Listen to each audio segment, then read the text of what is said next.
You know, here I am taking a break. I'm sitting down in the grass on my way walking to my next stop in my daily errands I'm doing here. And you know, one thing I'm thinking about is I'm remembering a story about when I went backpacking a few years ago, and I decided to go the opposite direction that most people go. And most people on this one trail head in a way that you go from like a high elevation to a low elevation on the longest day of the trip. In a 7-day journey, it's on about day 3. I decided on a 4-day journey, because I had some time and willingness, to go the opposite direction. And one of the things about that, I got to meet a lot of people because everybody's going that way and I was going this way, so you'd stop and say hello to people. Met people from all over the world, Europe and everywhere. But it was damn hard. Like, I was going uphill. It was the longest day, about 13 kilometers, and extremely uphill.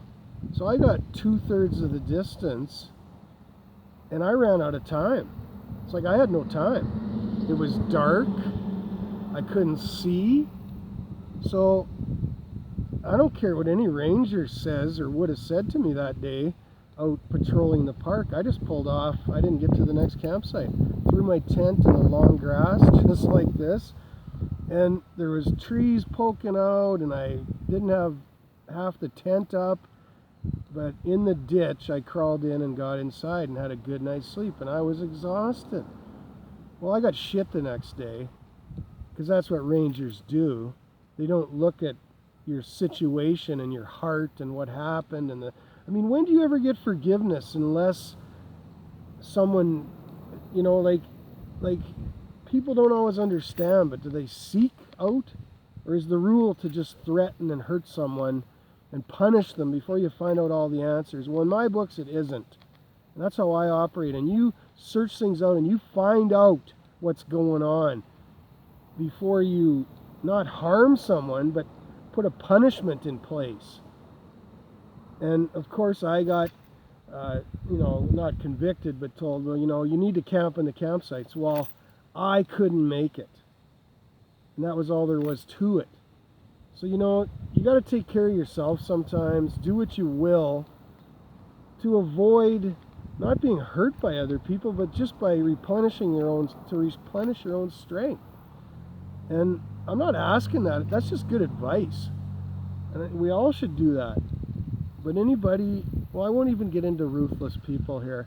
I'm just going to talk about me and you. And the key issue here is forgiveness and being forgiven of your own sin yourself. And as you have faith, and I touched on confession, so this was the point here. Getting to that point where you can be forgiven. And then it's easier to keep your faith, because you don't have all this squamish of things going around in your mind and your spirit that you did from the past. You are renewed. You're refreshed. You regrow in a new direction, the spiritual direction of Christ.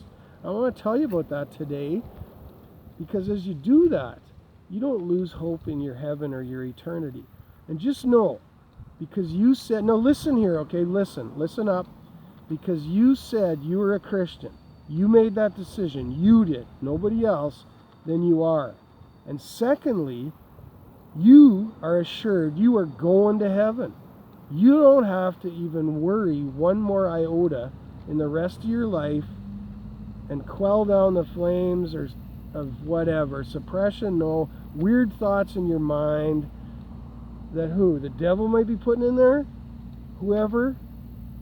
A newsly neighbor that doesn't do good, that's buggering you around? Maybe, I'll see. But one more thing is don't worry about it. If you said you're a Christian, you believe it, well then you're going to heaven. You don't have to think one more minute about it. You know you are. And that's it. And I guess the other thing I wanted to say is,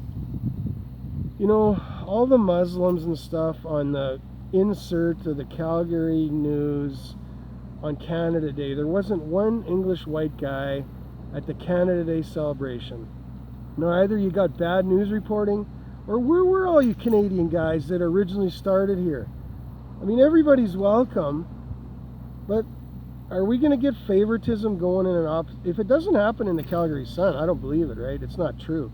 That is where you find out the real facts of life, right? Calgary Sun, okay. You know, so let's try to be fair. Racial profiling doesn't exist. You know, what about discrimination against whoever? Like, I see more ads with black people on Hockey Night in Canada now. Is that based on what? The 3 black guys that play in the NHL? Or the viewer audience that are primarily what? Black people? Or white people? Or who are they? Like, let's try to be fair, is all I'm saying. And maybe one of the reasons you guys aren't hiring me so far in some of this country with my company is you're, what, disquelling me against what? Suppression of justice? You don't like that I do goodwill? When love and hate, have you heard that Def Leppard song, When Love and Hate Collide? Well, I'm pushing out love.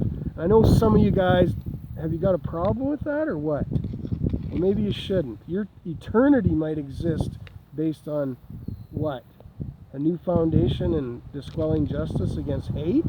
No, I don't think so. Not. Let's go in a different direction. Let's think about this loyalty to Christ. The Word of God says, the scriptural truth is a light unto my feet. So even in darkness, I can stand, right? I can stand, even in darkness. And you want to think about your life that way? I remember the fable of the 3 bears, not Winnie the Pooh. You remember that story? As a kid, I was scared out of my socks almost. The 3 bears and Papa Bear came home. Who's been sitting in my chair? Who's been eating my porridge? Well, you know, the fear of the Lord is like that. You get your soul right with God in confession with another human being where you're troubling yourself with your past. Worry no more.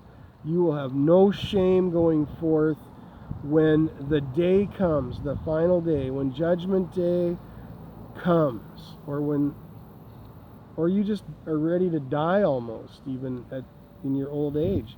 You will not be troubled about meeting your Maker. So, you know that. I'm telling you how to do it. And you know what? Some of this stuff to me, it's like,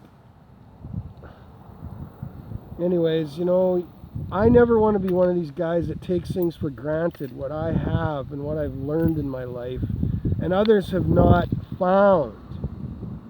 And the enemy has blinded the eyes, it says in the scriptures, of many. The enemy of justice, the enemy of the soul. Not the enemy of the soul winner.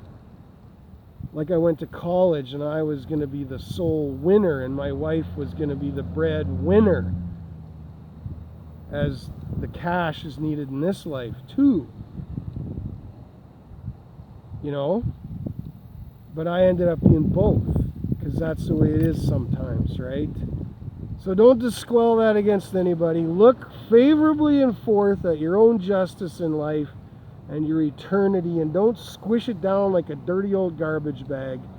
Think no more about the rocks on the wrong side of the fence. Get them on yours and go forth in justice and hit the nail on the head. This is Bernie May at my business company, taking some time to tell you about spiritual motivation stuff. Connections Consulting, 1403.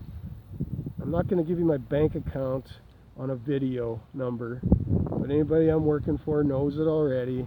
So go with that, and that's about it. Enjoy the day, you know. For what other reason are we here for? Our very existence and what we do each day glorifies the Lord if we're doing it and bringing honor, bestowing it to Him.